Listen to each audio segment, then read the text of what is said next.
This is the Misguided Meeples podcast. I mean, I have seen him, like, pose on the horse naked. Not naked, with the tuck.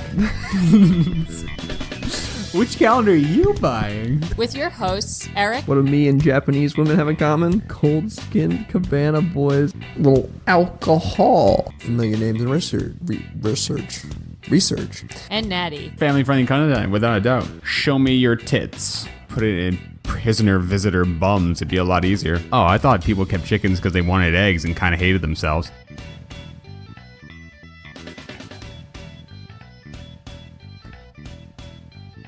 Hello, everybody. Welcome. This is episode 23 of the Misguided Meeples podcast, covering the bizarre and wacky news of this week. This is the week of February 23rd, 2019. February 23rd episode. Kind of weird. It's kind of weird, isn't it? A little bit of a coinky dink. Yeah, it's very much serendipity. How come all those words are fun? Yes. I'm Eric. I'm Natty. And like I said, Misguided Meeples podcast carried on Spotify, iTunes, Google Play, Podbean, and YouTube. We'd greatly appreciate a like, a share, a subscribe if you like this podcast. But if you don't, then don't. And if you leave a negative review, then I will cut you. How about that? In the face. I cut your pretty face. Cut your face. That voice kind of reminded me of like Salad Fingers or something. Really? I went straight to Monty Python. Like, oh, slit your face. Oh. I don't know why I went to Salad Fingers. Salad Fingers. Oh, yeah. It's That like brings back traumatic memories. Oh, certainly. Man. Anyways. Starting this podcast off with a bang. And boy, do we have a show for you. We got some great news stories to cover this week. All sorts of wacky shit. All kinds. So let's just jump right into it. What you got for me, Natty? Oh, well. Man covers himself in peanut butter and walks around dog park after losing bet. Very straightforward. This guy needs some new friends. He really does. So this man, Stephen Shrout, hopefully that's correct, walked around a dog park in a gold Speedo and covered in peanut butter. And this was in Arlington, Texas. Oh my God. Which is weird. I for some reason, I immediately thought New Yorker. I don't know why. Huh. Interesting. Why'd your mind go to New Yorker? I think because in New York, if you walked around in a gold Speedo and covered in peanut butter, people wouldn't even notice. Yeah. So much weird shit there. All right, that's just mundane. That's just part of this. I was like, oh, one of these guys again. One of these weirdos. So this man, let's explain how this ended up happening. This man came last in his fantasy football league. So any of you players out there, keep that in mind. Yeah, I don't know if that's the worst punishment I've ever heard of, but it's definitely humiliating. It's definitely straight. I give points for creativity. It's not something I would have thought of offhand. I've heard of everything like mundane as far as like if you do a punishment for fantasy football. I've heard of like embarrassing t-shirts all the way up to like embarrassing tattoos. Wow, So tattoos, really? Yeah, for real. And I honestly, tattoos are forever, so something like this is kind of like, yeah, it sucks, but it's temporary. Except that the internet now knows. That's true. The internet is forever. Yes, but this is fame, not bad ink. Yeah, I guess so. He doesn't have to have a bad tattoo. So Right. There you go. He just has a funny story for his kids. So, kind of a foolish decision. He joined the Fantasy Football League after having never played and did no research. Oh. I already setting yourself up for failure there. Yeah, you kind of are. Yeah, kind of. Yeah. So, let's see. Oh, yep. And his first pick ended up sitting out the entire season. That kind of sucks.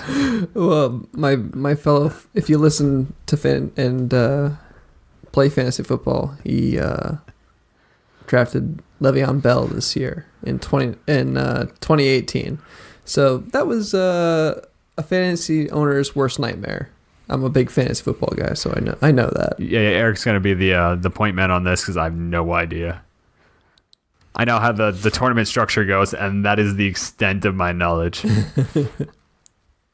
So he was given one of two options: pay $250 to the winner, or go to a dog park covered in peanut butter. I have to say, I would take the same option. Really? I think I would. Yeah. You wouldn't pay $250 not to do that? No. No. I would pay that $250 in a heartbeat. I wouldn't pay $50 to not do that. My standards are low. I'd be so out. The only thing is I don't like peanut butter. That's I mean, I guess you're not the one licking it off, so That is true. But, you know, it's not the worst. You can go home and be like, yeah, spent all day getting licked by bitches. right. Technically true. Technically true. Apparently, he only had to do 10 minutes, clad only in a gold speedo, and covered in peanut butter at the dog park. So That's a cop-out. You stay until all the peanut butter is gone.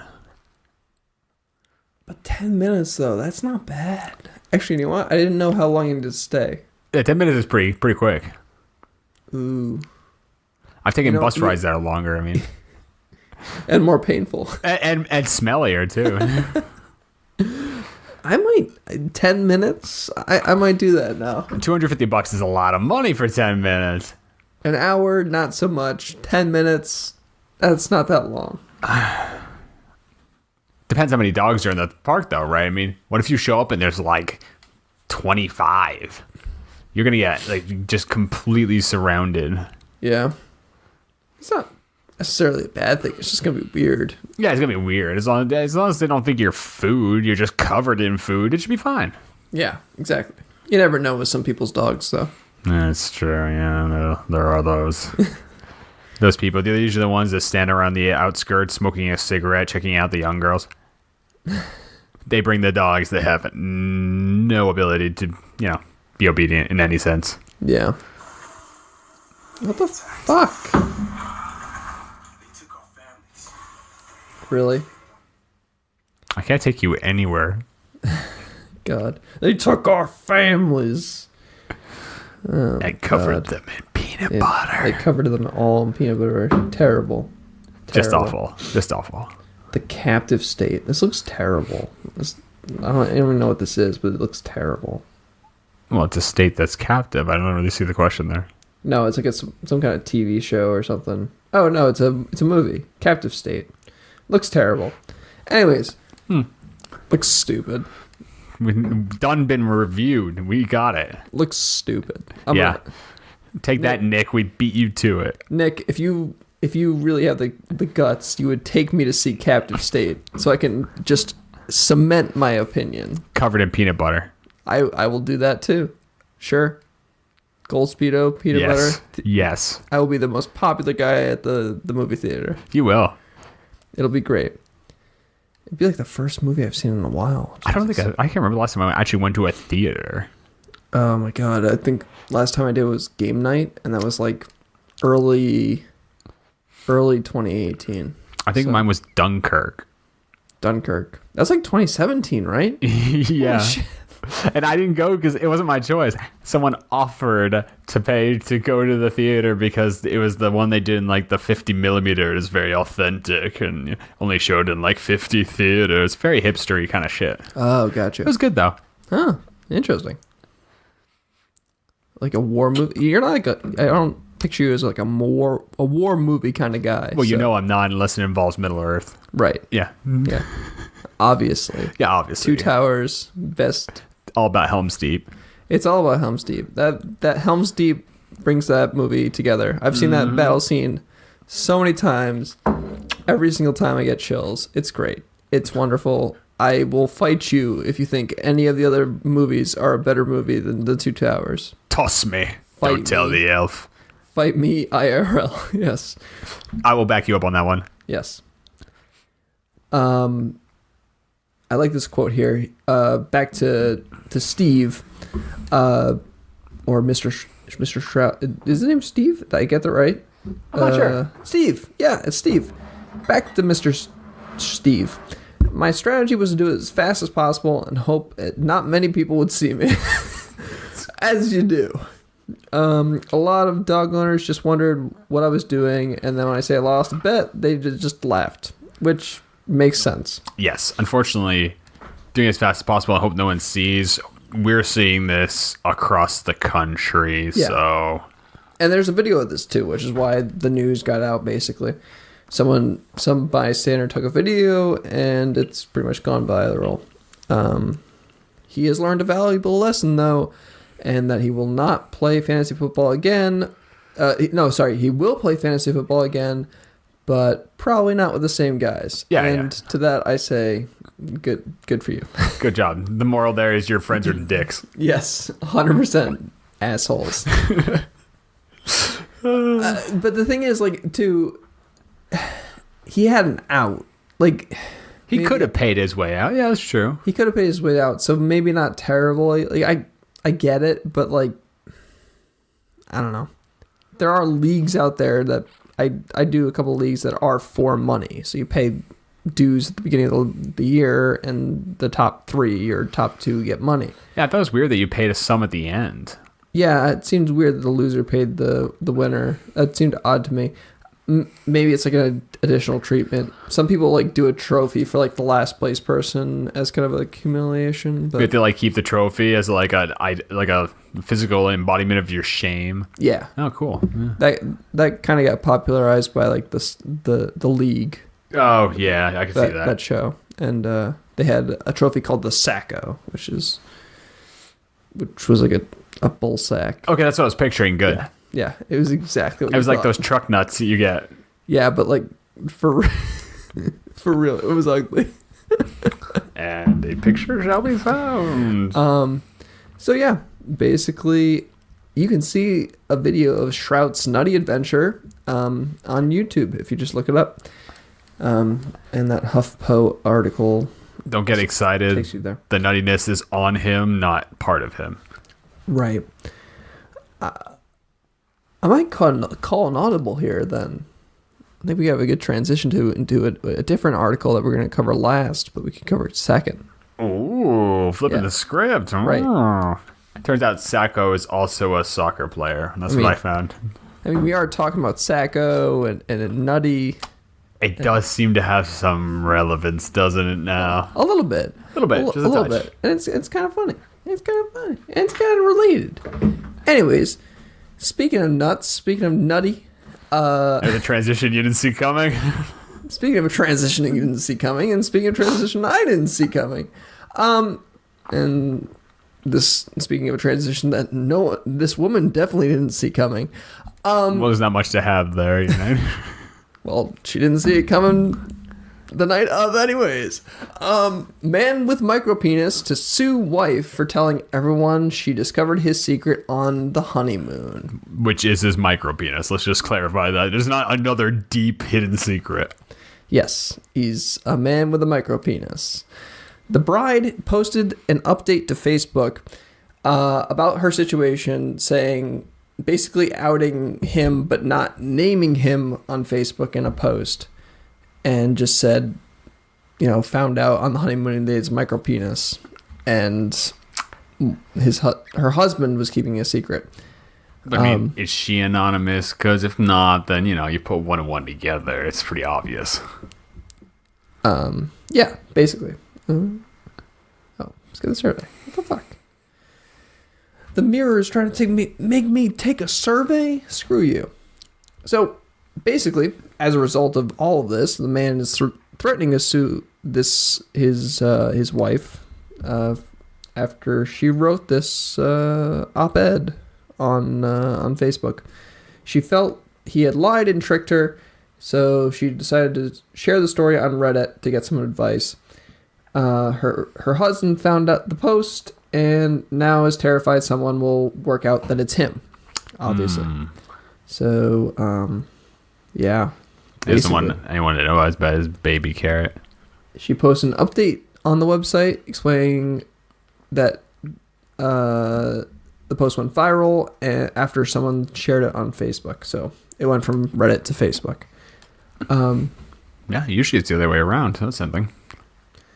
Yeah, it seems interesting though. basically the whole story about them was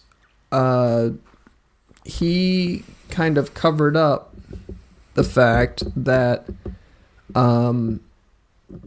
he said that he was like old fashioned. He was like, I want to save, for after the wedding. Right. More as a traditionalist as opposed to religious. Right. Yeah, he wasn't religious at all, but he was like, well, why would you be when you're endowed like that? I mean, the blessings are not plentiful. God does not exist. Why? I haven't met this.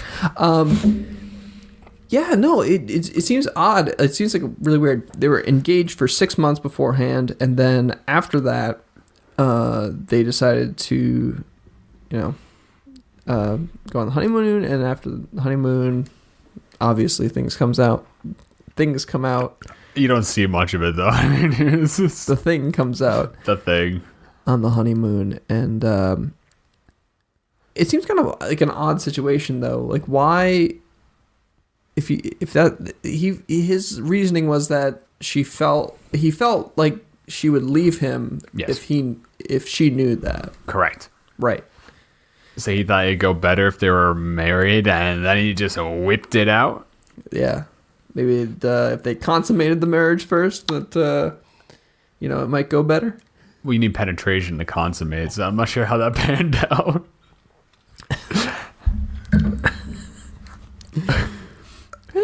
But at least they can consummate, as we have discussed. They can. Typically, theoretically, they can. And there's been quite a discussion both on pro-wife and pro-husband on this subject online. Some taking his side, some taking her side. Of course. Mostly about his side. People taking his side basically tell the story of like, you shouldn't have just posted it on Reddit. Like, just get an annulment and go upon your business. Well, yeah, because they're, they would be offended too if they expose their micropenises. This is a community effort here. I mean, yeah, I guess that makes sense. It's like an unsung brotherhood. You just walk by and stick up your pinky finger. They're like, yeah, that's him. Is that the sign? Smallest finger. How do you know that? Is that why you're saving sex to marriage? No, I go around with this one. Hey, that's the large one. That's the largest one. So yeah. It doesn't go over well with driving though. They don't seem to get it. It's not the same feeling. Yeah, they don't really get it. It's kind of lost in translation. Yeah, you're trying to signify that you're well endowed. You're like, yeah. And they just think I'm angry. I don't know what it is. People on the woman's side kind of agree with her that, they got engaged and he clearly covered it up. Yeah, I mean, it's pretty obvious. And she tried several times while they were engaged to, go the distance to test out the hardware. Yeah, and that would have been a good time to be like, hey, so this is what's going down there. Like, get it out in the open, and then it's not a surprise. Because I don't think she would have posted if you just told her at the beginning. Right. She might have left, but she wouldn't have posted about it. That's for sure. Right. That is 100% for sure. Is it liable if it's true? What is he suing for? Like, yeah, that's what I'm trying to figure out. It was a defamation of character. Defamation of character. But it's true. And also, is your character really defined by your micropenis? Perhaps. Oh, it is now. It wasn't before, but now that's all that matters. Yeah. It's definitely a sticky situation, but it just seems odd. Like, why? You gotta pick your battles, man. You just gotta be out in the open. My advice for this dude is be out in the open. But unless you're a Floridian, because you guys take that to heart. Yes. I mean, but I don't have a micropenis, so that you know of. There's a lot of backpedaling there. I don't know. I'm a little concerned now. That's why Katie and I are waiting till marriage. Yeah. I'm just old-fashioned like that, Yeah, I'm very old-fashioned. Bit of a traditionalist. Yeah, I don't consummate till the wedding night. It's part of my religious beliefs. I'm very religious when Yeah. it comes to that. Very religious. Anything else? Nah. But No, it's fine. It's fine. sex before marriage. It's good. Nah. It's good. It's good. Baby carrot. No, you don't need to worry about it. Yeah, so it seems like things got a little sticky, but See, things could have gone better during the dating portion of this, I think. yes, 100%. Yeah. That's the thing. You should be open and honest when dating. Like, You should be. you should be. And if you can't be, you should go to Japan. Oh, yeah, that's good. That's a good transition. And That's it's not because of a stereotype. It's because there's reasoning behind this. There is that. I did not consider the connotation. Yeah. it's not a stereotype. It's actually a transition to our next story. I promise. Nice. The next story is you guys are a stereotype. Well, it's the whole small penis thing. Yeah. I thought that's what you were making a competition. So many pinky fingers. It's just everywhere you go. The British come, they're like, oh, everyone's having tea. No. Is this the future of dating? Bizarre trend sees Japanese look for love via, quote, robot marriage hunting. Parties where single men and women talk to each other through robots. This only happened in Japan. I know. This is weird, though. Like, this is odd. Like, this... There are... As a person who works in software, there are better ways of doing this. Like, way more efficient ways of doing this. Like, why go to a place and have a robot go scoot across the table, talk to another robot, while the person that you're trying to date is on the other side of the table, basically just being fucking silent. Yeah, and if you look at the pictures, they're all just staring down. No one wants to make eye contact. Yeah, they're all looking at their robot. They're not looking at the other person at all. I mean, at this point, why not just sit behind a computer and do the same damn thing? Is this so you can like check them out, make sure they are who they say they are, not that chick in the profile picture that's actually a model? That's true. It does get past that problem. But that's the only problem it get past. That's the only problem this fixes. Everything else makes it way more inefficient. But at the same time, it gets past the whole, like, you got catfished kind of bullshit. Yeah, I suppose so. Yeah. Unless that's her sister and she sent her in her place, like a proxy. Yeah. This gets complicated. It gets really complicated really quick. Yeah. Yeah, so young adults in Japan have discovered a new medium for finding a husband or wife, if you're from the anime community. No, wife. Robots. Robots are their answer. Robots are the answer for everything. Robots are our overlords. And if you're Bow down to the robot overlords. And if you're an anime community, they can also be your wife. Yes, they can. Apparently. I don't know anything about that. You got to be in the know. You don't want to be in the know. You don't want to know. You just don't want to know. You really don't. I already know too much. Haven't slept in years. So yeah, kind of like what I was explaining before. These two people across the table from each other with two robots on the table. That's how this is set up. Basically, the robots ask each other questions from a 45 question survey that they filled out prior. Not the robots, the humans. They fill out prior. They ask each other questions and answer questions back and forth. The humans are silent behind their tiny little robots. And yeah, that's basically how this dating trend is working. But the interesting thing is that there's definitely a cultural element to this. It doesn't say they convene in hopes of finding a boyfriend or like a partner. It says straight up in hopes of finding a spouse. Just like straight up spouse. So do you think you could discern who would be a good wife based on 45 questions? No. Right, exactly. That's what I'm thinking. 110% no. So you have to limit yourself to 45 questions and then not even ask them. Yeah, basically. It doesn't seem like a practical way to get this done. Yeah, but apparently this whole process goes on for a little bit, but after the robots ask each other questions, is that the dog? It sounds like a dog, yeah. Oh my god, my fucking dog. Kirby being an asshole. Yep. Katie, can you please shut him up? Console the cow dog. What is he doing? Anyways, I was explaining. Yeah. Droids talk to each other for a couple minutes, and then after that, the humans, after seeing the results of questions and answers, they decide if they want to continue the conversation. And then after that, I guess all their other concerns are... I mean, it's one of those questions, do you have a micropenis? Or is that just implied? Implied. That is the standard. If you have anything more than that, it's just like, it's just icing on the cake. Yeah. Well, they've been doing this since the early 2000s? Good God. I did not see that. What? I mean, my research has turned up that they've been doing this since the early 2000s. Oh. No, the marriage hunting events. Right.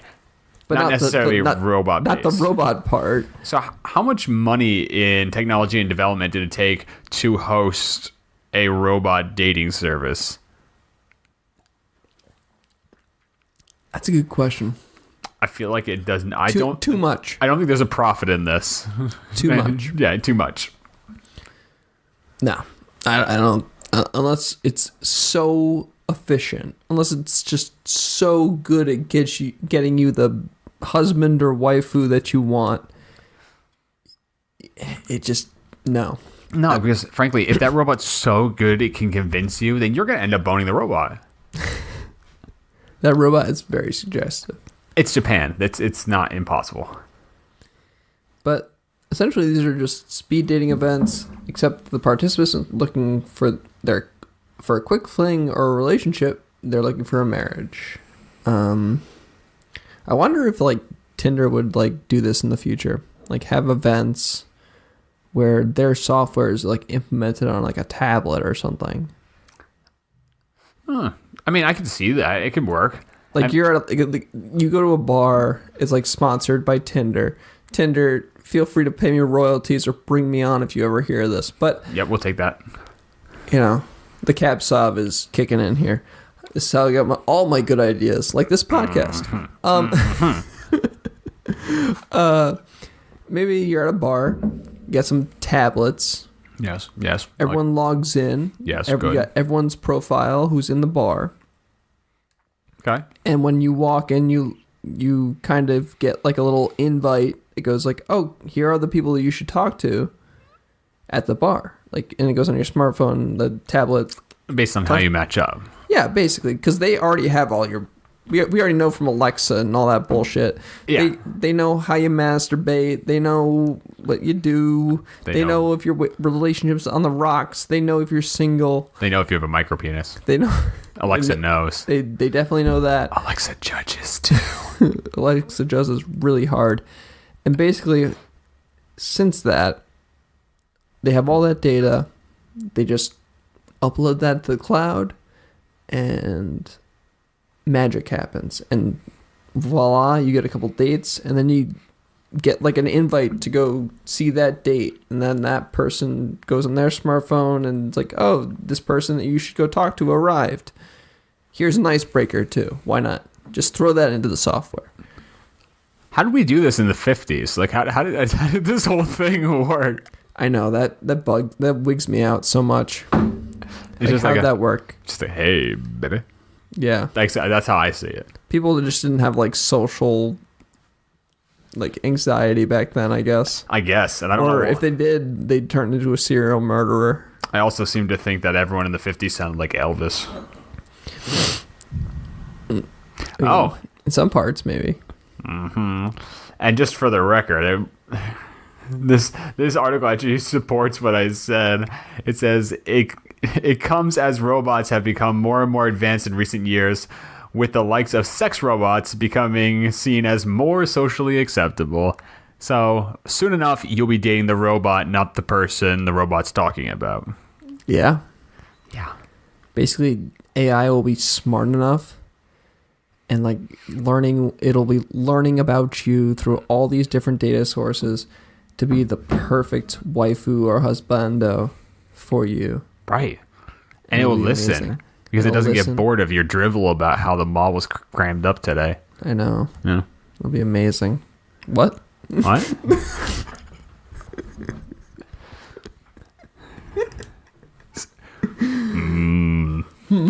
What was that? I didn't say. I choose to feign ignorance. But for real though, like that's a crazy concept. Like, But they're praising it. They're saying like, oh, like I wasn't nervous at all, and I can have multiple interactions without having to like expose myself to multiple people. apparently. Although if you have a micropenis, it's proven that you probably should expose yourself at some point prior to marriage. Well, not on the first date. Well, just show the robot. The robot can show her. Your picture's someone out there. Probably fucking sent a dick picture at some point. So Dick pic through robots. That's how our civilization has advanced now. We're sending dick pic through artificial life forms. Oh my god. Boy, we've sunken low, haven't we? I would not call this an achievement of mankind. I'd call this an achievement of just depravity. Yeah, this is boredom. Makes me sad. It's boredom and antisocial behavior. It's like it just knows all your preferences at that point. It just like the robot's going through like hundreds of pictures of just whatever genitals that you're interested in or not interested in. I'm just like my spouse based on their genitals. It's basically a robot doing Tinder for you until it finds. Yeah, she kind of is, isn't it? Basically, it's swiping left and swiping right for you. Yeah. At that point. In effect, I guess that is what it's doing. I really wish we could get a copy of those questions. I kind of want to know exactly what details were necessary for the dating process. I'd be interested too. I mean, is it just like... Had to reach out to him, see if we can find a copy of these 45 questions, see if they're... Yeah, because is it like, what kind of food do you like? Or is it like, what's your fetish? Like, there's definitely a big range you could choose between. I feel like what was I gonna say? I'm not entirely sure. We're getting there, though. Chip. I feel like Japan isn't like that sexually liberal, but I could be wrong about the Japanese culture. So I feel like the questions would be much more mundane. Yeah, they might be a little more conservative. Yeah, I think. Well, I don't think. I just don't think that they're that. They could be. They could. They do. But I think I'm right. They do have vending machines full of used underwear. Yeah, that seems like a conservative thing to do. And sex robots are becoming more socially acceptable. Which also seems like a conservative. It's a lot of underground. Yeah, I don't think you'd tell your robot that. Yeah, I'll keep that from my robot. That's a good idea. What robot? What, do you keep it from your parents' Roomba? Like, who are you keeping your secrets from? I mean, you can have a sexual experience with your Roomba too. I mean, like, why not? You can have I'd like to say that's out of the picture, but I could see it. I mean, you can have one on your couch, and you can have one with your Roomba. Exactly. I've seen. Call back to episode 22. Yep. Well played.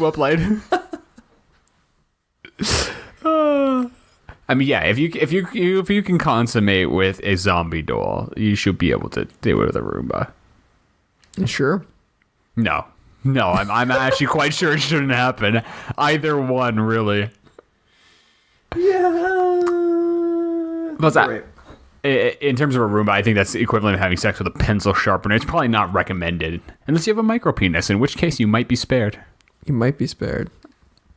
And with that, you are spared. This is the end of the podcast. Ha ha.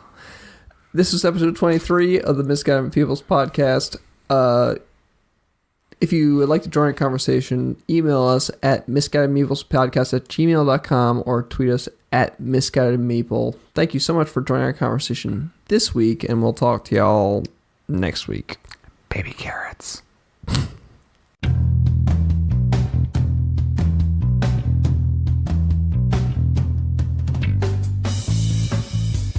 The music in our intro is Retro Future Clean, and the outro music you hear now is called Breakdown. Both tracks were done by Kevin MacLeod at incomtech.com. If you would like to get in contact with the show, our email address is misguidedmeeplespodcast@gmail.com. On Twitter, we are at misguidedmeeple. Follow us for show news and links to all the crazy news stories we covered in this week's episode. And maybe even some bonus ones we didn't cover. Gotta follow us to find out.